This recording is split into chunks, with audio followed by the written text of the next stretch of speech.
there's a game 7 to be played in Boston on Monday. And folks, I don't think you could I don't think you could have scripted it any better than what we've got. The Boston Celtics play a game 7 on Monday. Wow. Um what the fuck?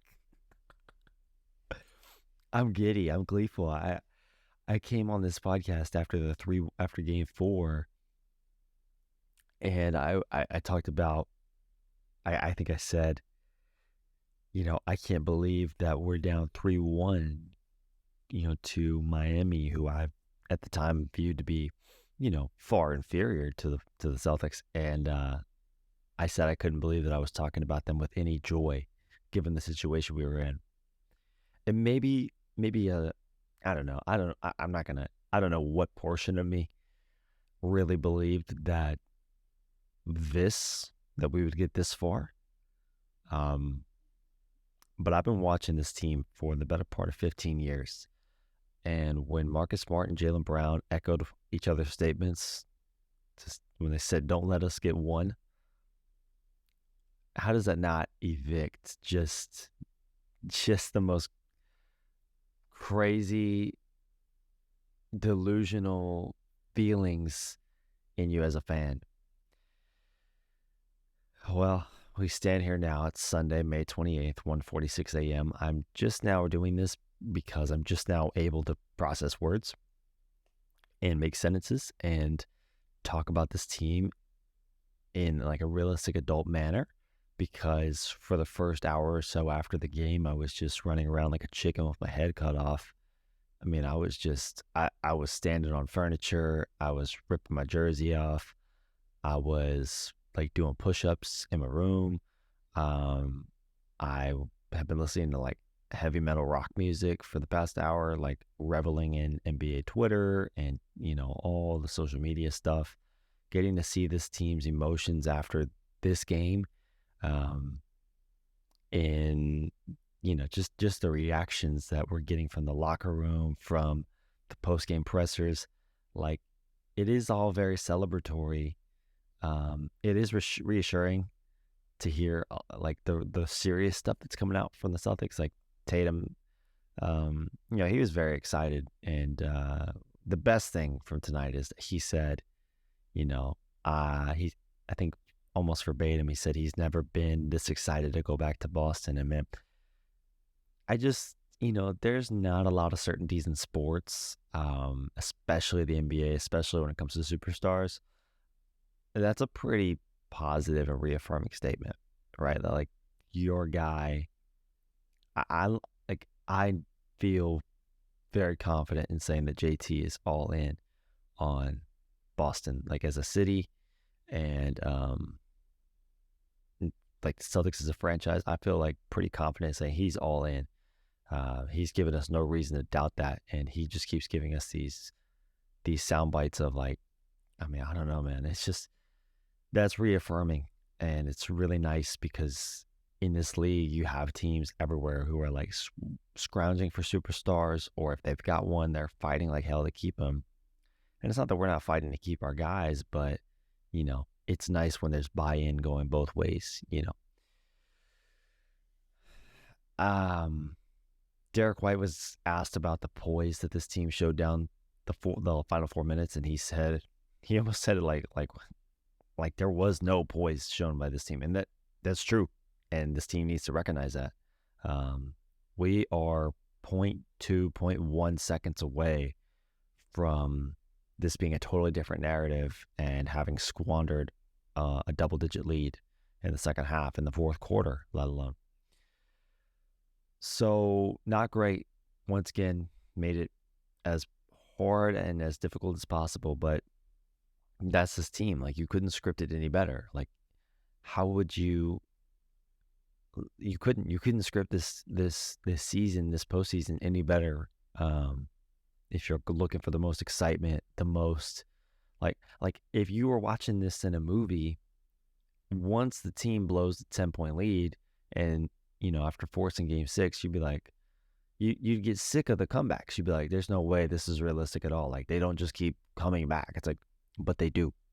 But they do. They did this, they got cute with Atlanta. That was never really a serious series. But obviously, Philly, basically blew it in game 5. You go down 3-2. And now, backs against the wall. Tatum, your superstar, is playing terrible in game 6. And then all of a sudden he catches fire. Like, that is something straight out of a movie. 16 fourth quarter points to send this team to a game 7. He unlocks something within himself that game. 51 points, all-time record in a game 7 at home to send this team to the conference final. Feeling extremely confident in this team in the conference final. I mean, the Heat, nice like Cinderella run, 8 seed, almost lost both playing games. They were very close to being in the lottery. They were almost in the hunt for Wembanyama. But instead, they are straight up zombies, dude. They don't die. Right now, I think we're at the point in the horror movie where we're like chop their head off, but you need to like run them over 8 times and then get out of the car and make sure they're actually dead. But that was a gut punch for Miami tonight. That was a straight up gut punch. I don't know. I mean, I feel like I've been in similar situations as a fan, like on that side of things. And it's just really hard to rally any confidence in your team. And you can just imagine, being an actual player or coach, part of the Miami franchise, and trying to rally around you tasted blood and you were excited to go to the NBA Finals. Now you have a Game 7 date on the road where you just lost in Game 5 pretty resoundingly. That crowd, this will be the best Garden crowd. I mean, I was going to say like in a long time, but the Game 5 crowd was really good. This like we are rallying around this group. This group, we want it so bad for this group, for Marcus Smart, for Jaylen Brown, Jason Tatum. We want it so bad for them. Because no matter how much they may, fuck around and get silly with it, like, we really feel like they deserve it. And that crowd's going to be insane. And it's going to be an insane atmosphere. And if you're Miami, this is really fucking hard to come back from because you squandered the best opportunity ever. Like, literally, statistically, ever. Because going up 3-0 is a death note to the opposition. 0-150 all time is the record for teams going down 3-0. Only 3 times in the history of the NBA has a team gone down 3-0 and then forced to Game 7. Of course, obviously, they've all lost. So the odds are still not in the Celtics' favor. I mean, history would tell you that this team is going to fall short of their goal on Monday. But history would have been dead wrong about this team the whole way through. So if you're the Celtics, you got to rip up the history books and you just got to look yourself in the face. You got to look at this team and you got to say, what is it going to do? Like, what's it going to take? Like, you have to fight for your playoff lives. You have to fight for your legacies are not on the line, but legacies can be written on Monday. Somebody said, being the first team in the history of the league to flip the scripts and come back from down 3-0, like, that's so memorable. You're going to be in history books whether or not you win the title. And we're not. My mind is not even anywhere near the finals. I don't know who's in the finals. I don't know what the opposition is. I don't know what the game plan is, and neither do the Celtics. I mean, they don't know about any of the 28 other NBA teams besides themselves and the Miami Heat. They are so focused, so locked into this. So from an emotional standpoint, yeah, this is probably about as bizarre as it gets. And I've been a fan of this team for so long, and obviously a fan of other teams, the Patriots, the Red Sox. You know, I've seen a lot of crazy shit in my young sports fan life, but this, I think this takes the cake because, I mean, it it's so bizarre. It's almost like a weight was lifted tonight, and it's going to be a game seven. It's going to be, there's going to be nerves, right?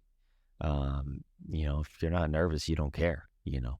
They asked Jason earlier before the game, like, do you get nervous before these games? And he's like, Eric, game one of the Philly series, onward, I've been nervous before these games, but it's a healthy fear. It's a healthy, you respect your opponent. You respect that this sport gives nobody anything. You have to earn all of it. And this team has to earn it, and he has to earn it. And this is a good segue to just kind of talk about the game itself. You come out of the gates. Game is close, but Boston feels in control. Boston wins the first quarter by a slim margin. Second quarter, Tatum is really on it. I mean, the pinnacle of this game, for Tatum was probably when he hits those two back-to-back fadeaways over Butler. Because in the midst of doing all that, he's also going down on the other end. He had the block on Butler. He had the steal. He is really owning this game. And Butler from the field tonight was horrendous. I mean, he looked awful. He couldn't buy a basket. To be fair, hits the crazy corner three to cut the lead, I think, down to about 4. I got to rewatch the last 6 minutes or so. And then, of course, the 3 clutch free throws, which we, started to believe could be the dagger. The rest is history. But Tatum comes out and owns the first half. And I was like, he's doing it. Like, this is what he does. He's Jason Tatuming. He's doing the all-NBA first team stuff. He is getting after at both ends. And he set the tone. And he did overall have a really good game. Ends up shooting very poorly from distance again. He and Brown rather go 0 from 3. We're going to get to why that's kind of inspiring. Tatum, huge first half. Brown starts the game 5 for 5. You feel really confident, especially after the fact that he was icing his wrist. In the hours leading up to this game, you're kind of worried about that. Plus the way he's had a poor performance by his standards in this postseason, or more recently in this series with Miami. He comes out 5 for 5, but makes some sloppy plays, some kind of boneheaded decisions, starts to take the stupid transition pull-up 3 from about 4 or 5 feet beyond the arc. And there's not a shot in basketball I hate more than that, especially when it's my guys, especially when it's guys who can put their head down and get to the rim pretty much whenever they want to. And Jaylen Brown is one of those guys. Jaylen Brown, I often refer to him as one of the best transition players and scorers in the league. We haven't really seen that in this series with Miami. I think he's had a couple of really hard drives in transition where there's been a good look for somebody else to dump it off for an easy basket. And he might just try to willpower his way through a couple of different guys. And Miami's a good defensive team. Like, they have smart guys, savvy vets who know how to get contact with the ball and defend without fouling. And he's gotten stuffed on a couple of those types of plays, and very frustrating because we all know he's a crazy athlete, can get out in transition and beat a lot of guys. But with JB, it's kind of always like, when is he really going to unlock that playmaking, making the right reads, not only for himself, but, obviously for others on the team. Going to halftime with a small lead, Tatum to end the half takes a boneheaded triple.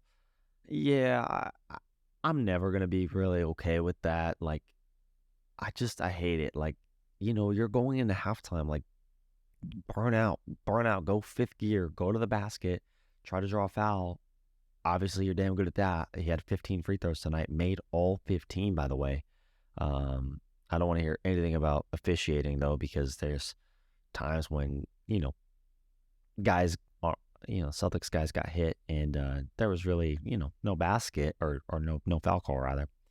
And Jimmy Butler also had 14 free throws. And at the end there, like, I'm not going to say any, what was or wasn't a foul, but at the end there, Butler's game plan was, I'm going to get it inside the arc and then just throw my body into somebody and hope for a foul call. I mean, that one, to me, the most egregious one, and like I said, I'm not saying it was a foul or wasn't, but his sole game plan was to get Robert Williams on him and then just throw himself at him. He didn't, and then just chuck the ball up. The ball was never even close to the basket. Like, he just threw it up and just leaned into Rob. And I was like, well, Rob was kind of defenseless there. It's like Butler just threw himself into him and just threw the ball like in the zip code of the basket, but it, never had a prayer of hitting. And if that's what Miami's late game offense has turned to, and if I'm the Celtics, I very much like in Game 7 of the Philly series, I don't want this game to come down to late game offense because Boston's is not that great either. I think Boston's late game offense, honestly, should just be like hunting mismatches with Tatum. And right now, that's everybody. Everybody's a mismatch for Tatum. He scored really well against Butler tonight. The numbers against Vincent are good. The numbers against Strus are good.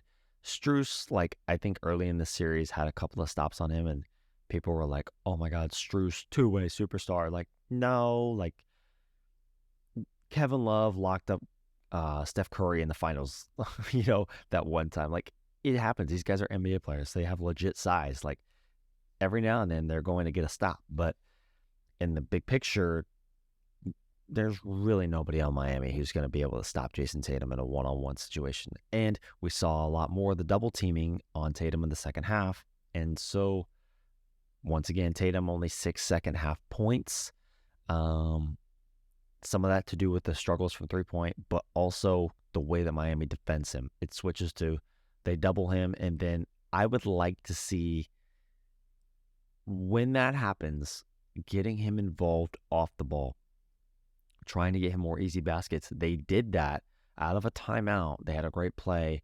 I believe it was Duncan Robinson, just totally loses Tatum off the ball. He gets a cut and scores right at the rim, super easy. We need more of that because, if they're going to double him every time, Tatum's been really good operating out of the double team. That's why we saw him have 11 assists in Game 5.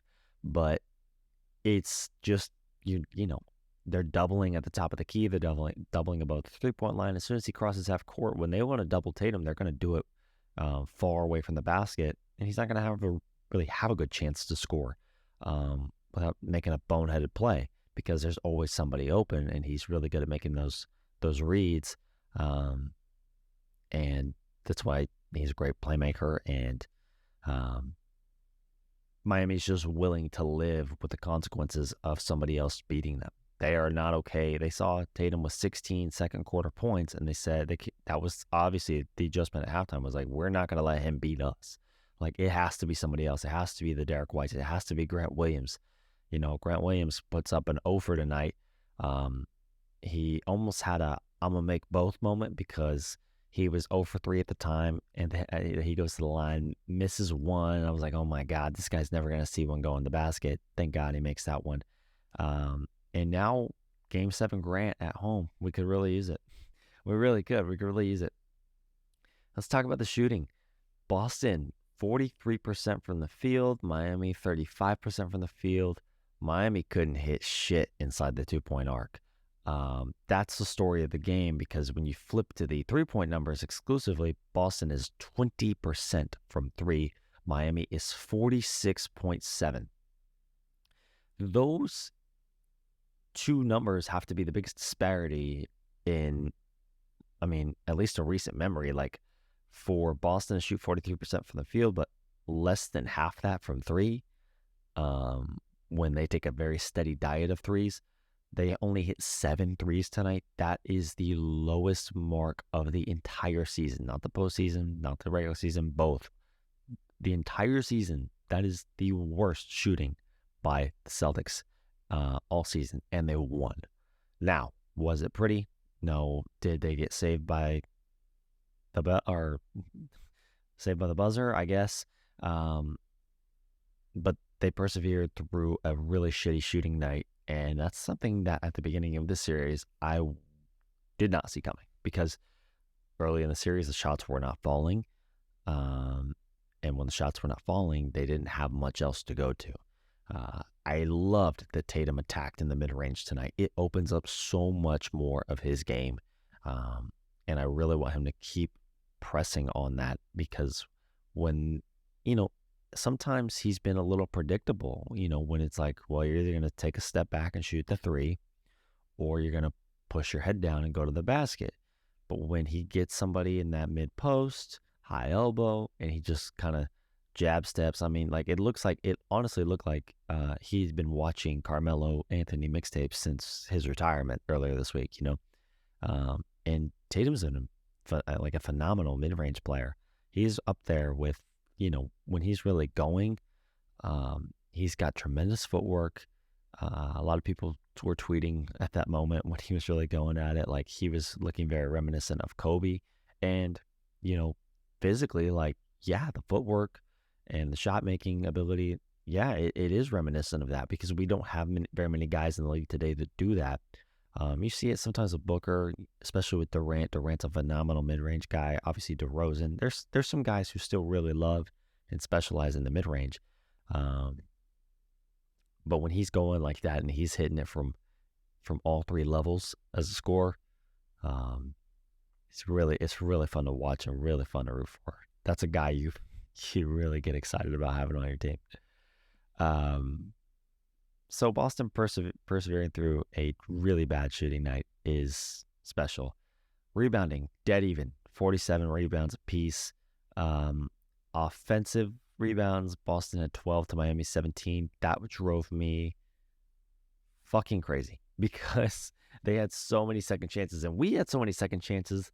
Thank you, Jaylen Brown, because Jaylen was all over it. I believe he finished tonight with 4 offensive rebounds, and every one of them felt huge. And they were those types of rebounds where the other team is just like, are you kidding me? We played 23 seconds of great defense, and then this guy just leaps over all of us because we're all gassed and just makes a play. That's part of. So I think that's something that's not being talked about. What is being talked about? We just saw this game, but both teams look very tired. Either of these teams going into a finals, would be gassed. I'm not, like I said, I don't even know who's in the finals. I don't even know who won the West. I'm not even thinking about that right now. But the kick in the ass this is going to give Boston, I think that's really important. I think that's really underrated, because Miami is still going to be the same amount of tired as they were tonight, which was very tired. Obviously, both teams got to catch a flight to Boston, and they got to play in less than, 30, what is it going to be, 36 hours, 48 hours? But for the Celtics, you're going to have, one, the energy of the crowd, but two, just the vibes in the locker room were simply amazing. They were immaculate. The vibes were immaculate in the locker room tonight. You can only imagine how excited these guys are to get to go back home and to, just think about everything that comes with going and playing a game at home, having a day off. They're going to get back home tomorrow afternoon. JT's going to link up with Deuce, hang out with Deuce. We're going to see the Snapchat stories of him hanging out with with his son. Derrick White already talked about going and seeing Hendricks, his son. And these guys just go back and be with their families and recharge. And then the crowd is just going to, I think it's going to be absolutely insane. It's going to be something special in that garden. It wouldn't surprise me who shows up. Like, I don't know. This is going to be such a Boston event. Like, it's going to piss people off. It is. It's going to piss people off. You could do a whole episode just talking about how this is going to piss people off because, I don't know. You could tell me anybody's going to be there. Damon and Affleck, right? From a entertainment standpoint. Brady wouldn't surprise me. Julian Edelman, of course, I feel like he's going to be there. The 2004 Red Sox, David Ortiz, I saw on social media was, cheering the team on. I'd love to see him make it out. The KGs and the Paul Pierces are always in play. We saw Johnny Damon, member of the 04 Sox at Game 6 tonight in Miami, showing off the ring. Kevin Millar keeps posting hype videos, telling this team to cowboy up every day. Well, this team has answered the call. They have cowboyed up. And what better city, what better franchise to do it for than the Boston Celtics? So, man, I'm just blown away. A couple more stats here. Boston takes 78 shots. They go 34 for 78. Miami, 33 of 93. Miami almost takes 20 more shots. Threes were about even. Boston takes 35. Miami takes 30. The free throw battle was close. The Celtics edged Miami by 5. Dude, wow. Also, if you see anything about the time that was added back to the clock that allowed the Derrick White shot to go up, they reviewed it and they deemed that the contact between Horford and Butler was with 3 seconds left on the clock. They reviewed it. That's what they decided. That's what was on the clock. I've seen so many conspiracies about like, oh, when did that happen? It's like, if you paid attention very clearly, they put time on the clock. It was 2.1. They added 9/10 of a second. Okay. And yeah, so I'm just tired of seeing like rigged conspiracy. It's like, dude, Miami got great foul calls all night, all series long. I will not forget the moment that in the press conference where Eric Spoelstra said, he said, I'm sure they won the free throw battle tonight, in like a pissed off, manner. And I think Tatum had no free throws that night, and the Celtics or the Heat had taken 10 more free throws than Boston. It was like, dude, were you even watching the game? And so I've given boundless amounts of praise to Eric Spoelstra, and he's deserving of all of it. But I mean, really, dude, like the fact that he was already kind of laying it out there, complaining earlier in the series, really not a good look. Okay. Really not. I don't know. Just getting excited thinking of this team. I'm getting excited thinking about Monday. I've already done about half hour on this. This is all these reactionary podcasts. They're no notes. They're raw. This is just basically a Celtics podcast feed right now. In the finals, no matter who it is, as soon as I find out who's playing in the finals, I don't really know who's coming out of the West yet. I haven't paid attention. One play at a time, one game at a time for the Celtics. Very, very, very excited. Sam Hauser got some minutes tonight. He was +1 in 2 minutes. It was pretty clear as soon as he got on the floor, like, no, this isn't going to work. Do I think Sam Hauser is a better player, traditionally speaking, like just every day? Like, obviously during the regular season, like, you would not have said Duncan Robinson was a better player than Sam Hauser. But to a guy like Duncan Robinson's credit, he's been here before. And so he can go do 20 minutes in this game. And Duncan Robinson's probably seeing ghosts right now, although he played a really good game. He should not feel awful, but if he does, so be it, because we still got a game to play. But he did miss those two wide open, really good looks. And when they went up, I mean, I felt horrible when they went up, because he's one of those guys. I mean, nobody's going to really remember Duncan Robinson in the way that, like, best case, he's kind of like a Danny Green, right? Where it's like Danny Green caught fire in that 2014 finals.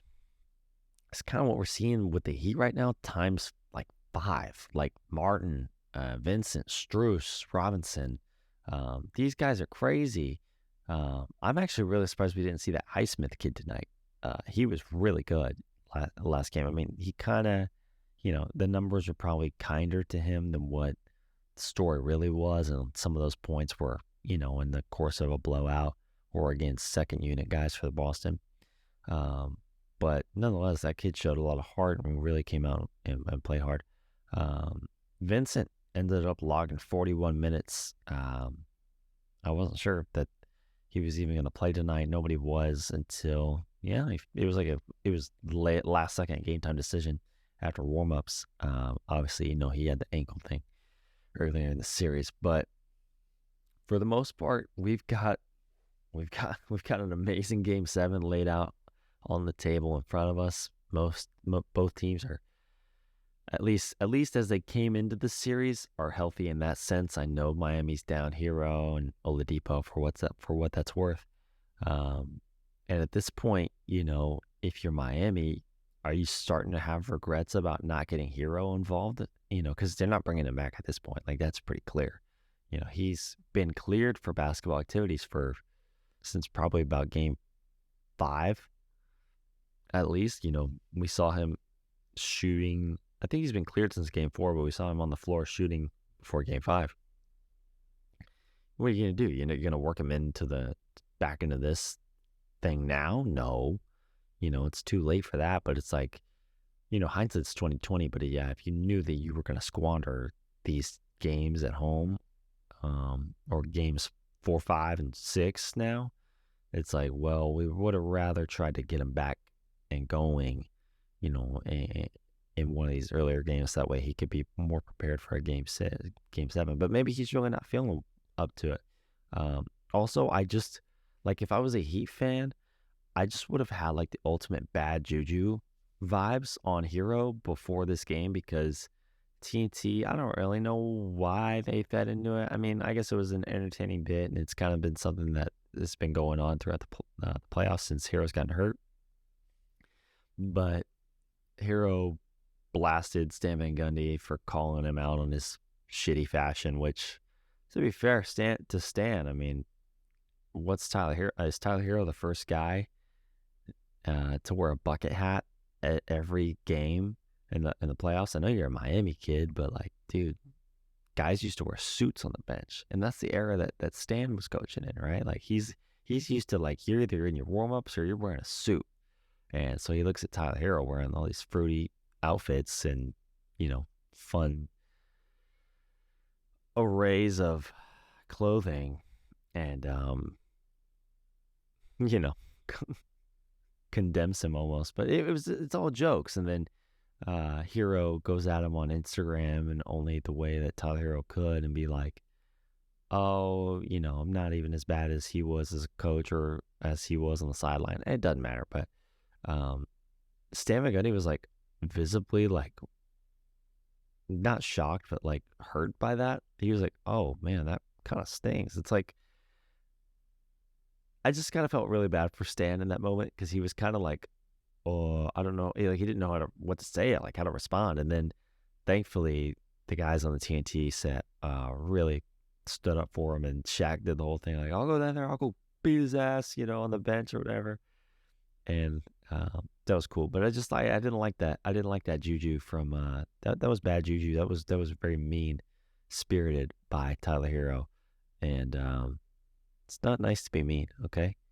just listen to Taylor Swift. All you're ever gonna be is me. The brain rot is setting in. It's well past 2 a.m. This is not getting edited or uploaded tonight. So if you made it to this point, man, you're just as sick and delusional in the head as I am.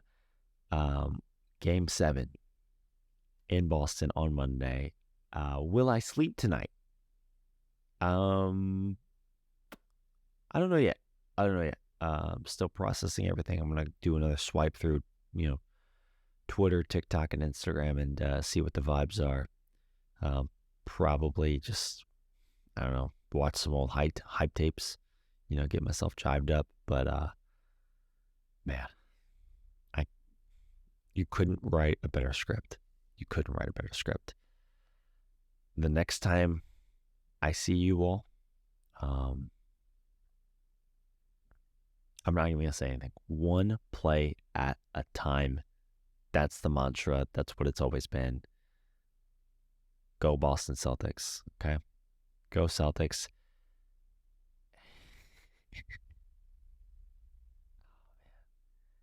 Yeah, I'm gonna go to bed. Go C's. See you next time.